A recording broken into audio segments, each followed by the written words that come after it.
Cockroach जनता party के बाद अब सोशल मीडिया में तेजी से रिजर्वेशन हटाओ आंदोलन में फॉलोअर की संख्या 3 दिन में 40 लाख तक पहुंच गई है। एक पोस्टर छपा है, आरक्षण नहीं समान अवसर चाहिए। आखिर क्यों उठ रही है मेरिट की बहस।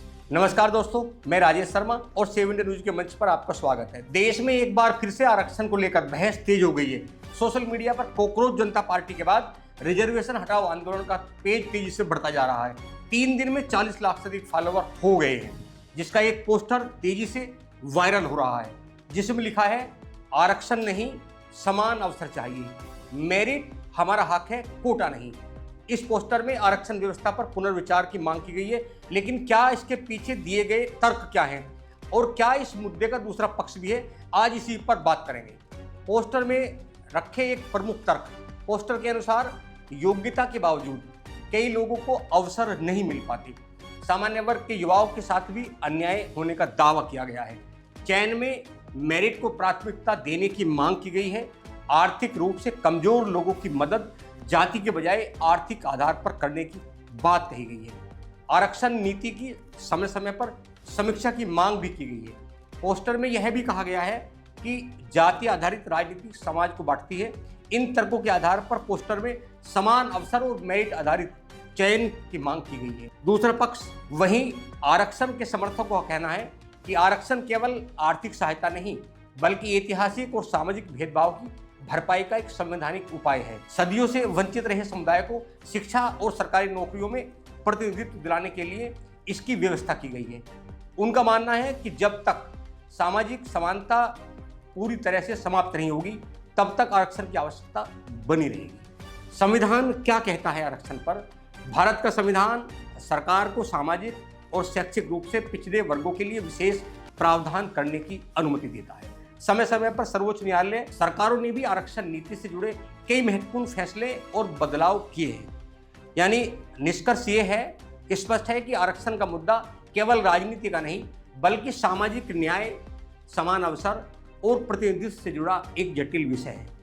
एक पक्ष मेरिट आधारित व्यवस्था की मांग करता है, जबकि दूसरा पक्ष सामाजिक न्याय और समान प्रतिनिधित्व को प्राथमिकता देता है। अब सवाल आपके सामने है, क्या आरक्षण व्यवस्था में बदलाव की जरूरत है या क्या वर्तमान में व्यवस्था जारी रहनी चाहिए?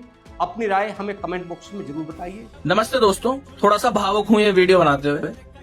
जब इस आंदोलन की शुरुआत की थी, मुझे नहीं पता था कि जो भावना मेरे दिल के अंदर है वो दूसरों के मन के अंदर भी है। कोशिश यही थी कि क्योंकि मेरा चेहरा कोई जानता नहीं है, तो मुझे किसी पॉलिटिकल पार्टी से आप एसोसिएट भी नहीं कर सकते। मैं किसी पॉलिटिकल पार्टी का हूं भी नहीं। मेरा मानना था किसी आदमी को देशभक्त होने के लिए किसी एक पर्टिकुलर पार्टी का होने की जरूरत नहीं है। भारतीय जनता पार्टी, कांग्रेस, सीजेपी, आम आदमी पार्टी, आप लोग अगर ये समझ रहे हैं ये कुछ एक दूसरे से अलग है, कुछ भी अलग नहीं है। हमने इसका नाम रिजर्वेशन हटाओ आंदोलन भी इसलिए रखा क्योंकि ये सिर्फ एक आंदोलन ही रहना चाहिए, कोई पार्टी नहीं बनना चाहिए। जो कि जैसी भी हम पार्टी बनेंगे हमें भी कहीं इंक्लाइंड होना होगा। भारतीय जनता पार्टी ने अपने वोटरों को धोखा दिया। भारतीय जनता पार्टी ने सिर्फ धर्म की राजनीति करी, वो ठीक से नहीं कर पाई मेरे मायने में। मैं ये नहीं कहता कि भारतीय जनता पार्टी ने और मोदी सरकार ने कुछ किया नहीं देश के लिए, ऑफ कोर्स किया। मैं भारतीय जनता पार्टी का वोटर भी इस वजह से हूँ, सपोर्टर भले ही ना हूँ, पर मेरा फर्ज है सवाल पूछना, क्यों भारतीय जनता पार्टी चुप है, क्यों कांग्रेस चुप है, क्यों आम आदमी पार्टी चुप है। यही एकमात्र ऐसा मुद्दा था जिसपे सारी पार्टियां चुप हैं। कोई इस पे नहीं बोलता। सब लोग एक ही थाली में खाना खाते हैं। लोग सबका पता होता है कि कौन सा पार्लियामेंट में कानून पास होने वाला है, कौन सा नहीं होने वाला, और सिर्फ एक्टिंग करते हैं, जनता को बरगलाने का काम करते हैं। भारतीय जनता पार्टी से बस एक खुशी की चीज ये है कि वो देशद्रोही नहीं है। राजनीतिक पार्टी जरूर है, देशद्रोही नहीं है कम से कम। अब बहरहाल इतना लंबा भाषण मुझे देना तो नहीं था। पॉइंट ये है कि मैंने आप लोगों को एक आग दे दी है, मैंने आप लोगों को एक चिंगारी दे दी है। इसके आगे अजीत सर ही लेके जा पाएंगे। मेरे हमेशा से प्रेरणा स्रोत रहे हैं। उन्होंने ही मुझे आश्वासन दिया कि चीज आगे लेके जाओ, आगे बढ़ो। मुझे पता है आप लोग इसको अच्छे से नहीं लोगे और मुझे गालियां भी दोगे और बुरा भी कहोगे। खैर, जो भी है उसको मैं स्वीकार करता हूँ अच्छी तरीके से। पर इस आंदोलन का कोई चेहरा नहीं है। ये आंदोलन ही सरकार के लिए आईना है। मैं नहीं चाहता कि ये आग रुके, ये जंग रुके, कुछ भी रुके। आप लोग इसको चलाते रहो और जरूर हम उस मंजिल तक पहुंचेंगे जो हमको चाहिए। हमारे साथ और बड़े बड़े लोग भी जुड़ रहे हैं। मुझे अच्छा लगा, उन्होंने मुझे संपर्क करा और जुड़ने की बात कही, तो ये सब लोग जुड़ेंगे। हम तो छोटे लोग हैं, हम तो नहीं इतनी आगे तक लेके जा सकते। ये लेके जाएंगे और आप इन पे भरोसा कर सकते हैं। अजीत सर पे और आनंद सर पे तो आंख बंद करके भरोसा कर सकते हैं। मुझे प्रेरणा जिसने दी है वो आनंद सर ने दी है और अजीत सर ने ही दी है कि किस तरीके से अनबायस्ड रह के भी आप देशभक्त हो सकते हैं। तो इससे हायर नोट पे मैं आपसे अलविदा नहीं कह सकता था। मैं माफी चाहूंगा कि आप लोग मेरा नाम भी नहीं जान पाए, मेरी जाति भी नहीं जान पाए, आप कुछ भी नहीं जान पाए मेरे बारे में। पर आप एक चीज जान गए कि एक छोटा सा फोन, एक नया चेहरा और एक कमरा बहुत होता है अपनी आवाज बुलंद करने के लिए, सवाल पूछने के लिए और ये साबित करने के लिए कि अगर हम देशभक्ति की बात कर रहे हैं तो जरूरी नहीं है कि हम भाजपा समर्थक हों। हो सकता है सिर्फ एक वोटर के तहत हम उन लोगों से पूछ रहे हों।